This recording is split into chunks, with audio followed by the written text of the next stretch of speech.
contribuer à la lutte contre la corruption et les actions visant à l'amélioration de la capacité des autorités et de l'administration à être redevables de l'action publique.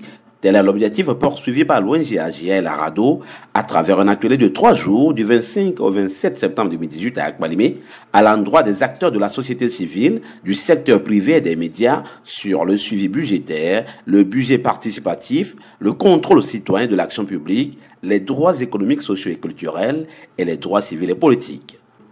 Cette activité rentre dans le cadre de l'exécution du projet d'appui à la consolidation de la bonne gouvernance et lutte contre la corruption dans la région des Plateaux au Togo avec l'appui financier de l'Union européenne. Lorsque nous avons démarré nos actions en 2017, nous avons présenté le cadre légal, législatif et institutionnel qui consiste à combattre le phénomène de la corruption à l'ensemble des citoyens, des populations de la région des Plateaux.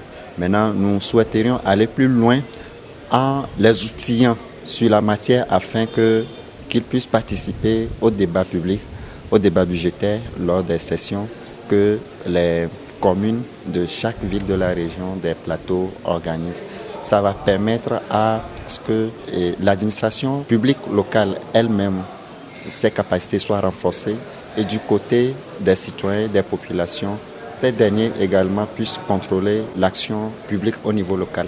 Il est nécessaire que les citoyens contrôlent l'action publique pour une bonne gouvernance locale. Le principe du contrôle citoyen de l'action privée a été posé par la Déclaration universelle des droits de l'homme qui, dans son article 14 et même dans les articles 15 qui pensent que le citoyen doit participer et contrôler l'action gouvernementale, l'action de son administration. Donc c'est le contrôle citoyen de l'action publique fait des citoyens un autre pouvoir. Parce que lorsque le citoyen est exigeant et revendique, fait les suivis, fait plaidoyer au niveau communal, au niveau régional, au niveau national, ça permet aux dirigeants d'être beaucoup plus rigoureux et ça permet aussi de renforcer l'obligation de rendre compte, qui est une obligation constitutionnelle parce que tout État doit rendre compte. L'article 50 de notre Constitution dit que tous les principes posés par la Déclaration universelle des droits de l'homme et les principes posés par les pactes relatifs aux droits sociaux, économiques et culturels et les droits civils et politiques font partie intégrante de notre Constitution. Donc le cadre est déjà là, c'est à la société civile de se saisir de ce cadre-là pour constituer un véritable contre-pouvoir, n'est-ce pas, à l'action publique.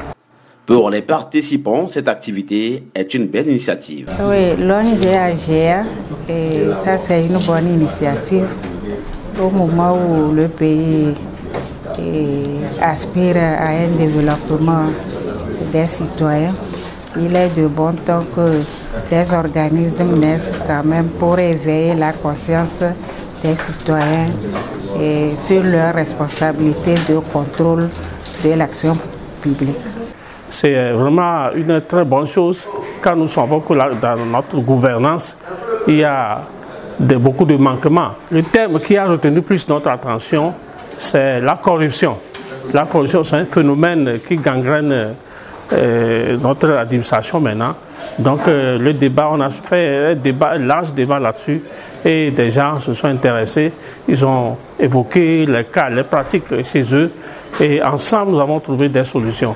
Nous ne ferons que remercier l'ONG AGA d'avoir choisi d'abord ce thème et d'avoir choisi Akbalimé pour cet atelier. En vue de toucher le grand public, les résultats de cette session de formation feront l'objet d'une large diffusion à travers des campagnes de conscientisation des citoyens, des collectivités locales et de l'administration publique afin d'accroître leur participation dans la lutte contre la corruption, un phénomène qui fragilise sérieusement les efforts consentis par les pouvoirs publics et les partenaires au développement.